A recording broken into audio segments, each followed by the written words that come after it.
Bismillahirrahmanirrahim. Assalamualaikum warahmatullahi wabarakatuh. Alhamdulillahi wa kafa wassalatu wassalamu ala rasulihil mustafa wa ala alihi wa sahbihi wa man iktafa amma ba'd. Jamaah salat duhur Masjid Manarul Ilmi rahimani wa rahimakumullah. Kita kembali membaca kitab Al-Adabul Mufrad yang ditulis oleh Imam Bukhari rahimahullahu ta'ala. Masih di bab nomor 138 dengan tema berakhlak mulia apabila memahami ajaran agama. Kali ini kita akan membaca hadis nomor 290. Muslimah, seorang sahabiyah di zaman Nabi SAW yang dikenal cerita tentang suaminya. Siapa suaminya? Abu Darda. Ya. Ummu Darda sama siapa? Abu Darda. Ini adalah cerita tentang suami istri yang salih dan salihah.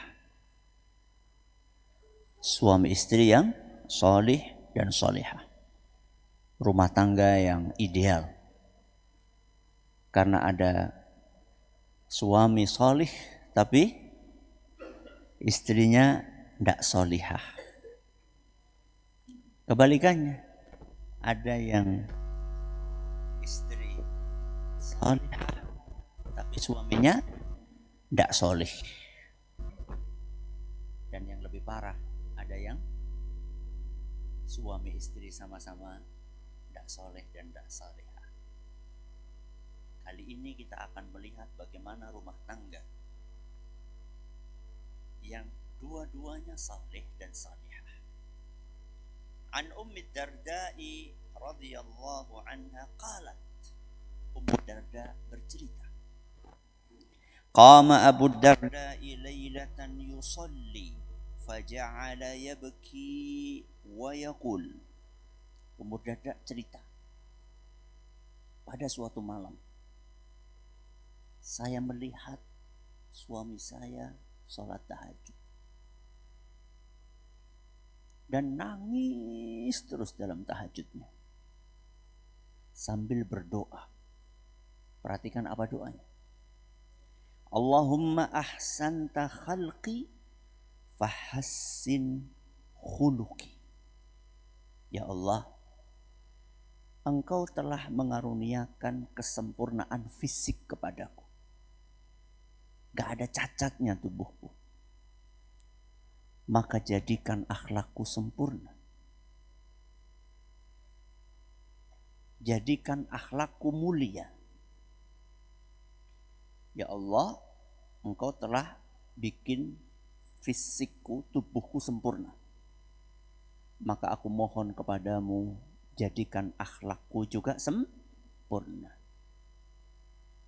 Beliau membaca doa itu diulang hatta asbah, sampai datang waktu subuh.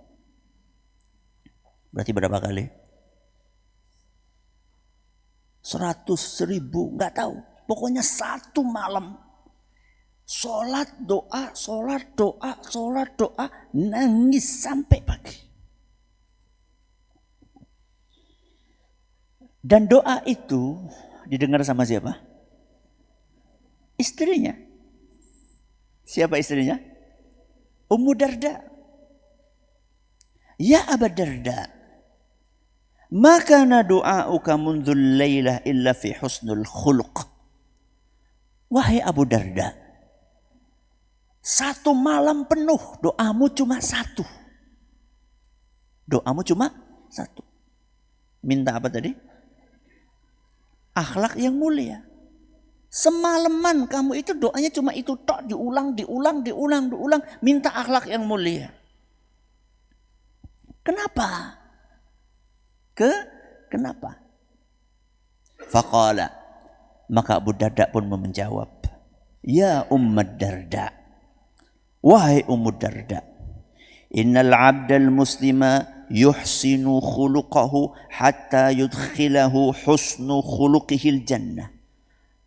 Wahai Ummu Darda, seorang muslim yang berusaha untuk terus memperbaiki akhlaknya sampai dia memiliki akhlak yang sempurna, Allah akan masukkan dia ke surga dengan akhlak mulianya. Orang masuk surga itu bukan fisik yang sempurna, bukan. Orang itu masuk surga bukan karena kegantengannya. Orang itu masuk surga bukan karena kecantikannya. Orang itu masuk surga bukan karena kulitnya yang putih. Enggak. Orang masuk surga dengan akhlaknya yang mulia. Bilal bin Rabah. Ganteng enggak?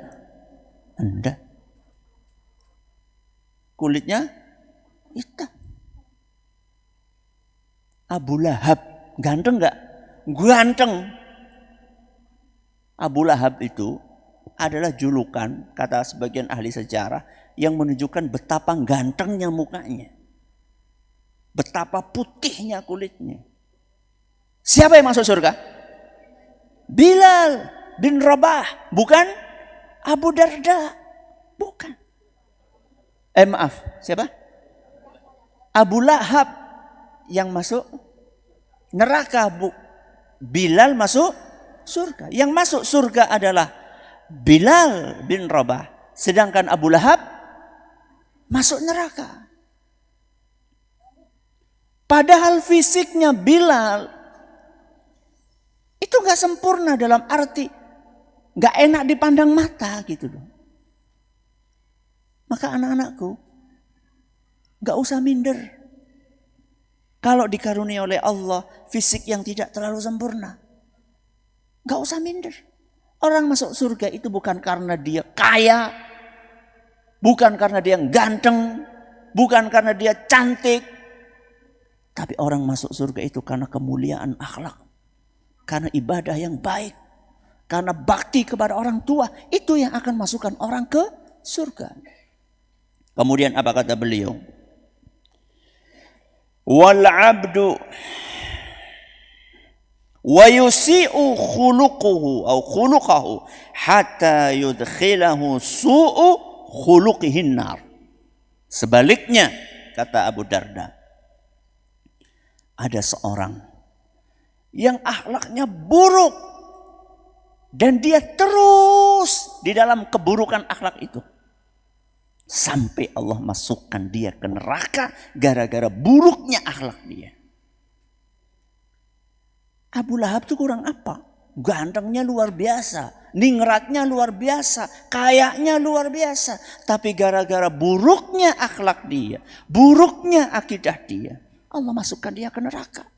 Gak ada manfaatnya kesempurnaan fisik yang tidak diiringi dengan kesempurnaan akhlak. Masih lanjut lagi kata Abu Darda. Wal abdul muslimu yughfaru lahu wa huwa naim. Dan seorang muslim bisa diampuni dosanya oleh Allah padahal dia lagi tidur. Bayangkan, lagi tidur. Bukan lagi apa? Doa, lagi tidur. Diampuni dosa-dosanya sama Allah Azza wa Jalla. Ummu Darda kan merasa apa? Heran, kok bisa? Wong lagi tidur kok diampuni? Lagi sholat diampuni, lagi doa diampuni, lagi zikir diampuni, kan wajar ya. Lagi tidur kok diampuni? Maka Ummu Darda bertanya, ya Abu Darda, kaifa yughfaru lahu wa huwa naim? Wah Abu Darda, kok bisa ada orang diampuni dosanya padahal dia tidur? Qala, Abu Darda melanjutkan, yaqumu akhuhu minal laili fayajtahidu fayad'u Allah fayastajibu lahu wa yad'u li akhihi fayastajibu lahu fihi. Kenapa orang ini bisa diampuni dosanya padahal dia lagi tidur? Karena saudaranya, temannya berdoa kepada Allah ketika malam hari, ketika tahajud, mendoakan dirinya dan mendoakan orang tadi. Dan dikabulkan sama Allah Azza wa Jalla. Maksudnya gimana? Si A Si A tidur. Si B bangun tahajud. Si B ketika sholat, dia berdoa untuk dirinya dan untuk si A. Dan doanya dikabulkan sama Allah. Berarti yang diampuni siapa? Dua-duanya. Kok mau ya si B doain si A? Karena si A akhlaknya baik. Makanya si B mau doain. Itulah keuntungan berakhlak mulia.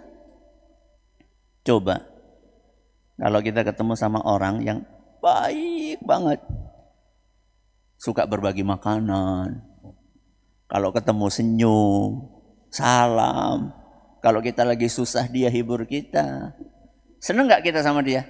Seneng, kita doain dia. Tapi kalau ketemu sama orang yang akhlaknya gak baik, seneng gak? Enggak. Doain gak? Doain keburukan. Na'udzubillahi min dzalik. Itulah hebatnya orang berakhlak mulia. Mudah-mudahan Allah bantu kita untuk senantiasa memperbaiki akhlak kita. Mudah-mudahan ilmu yang kita belajar bermanfaat. Kita akhiri dengan doa kafaratul majlis. Subhanakallahumma bihamdika asyhadu an la ilaha illa anta astaghfiruka wa atubu ilaik. Assalamualaikum warahmatullahi wabarakatuh.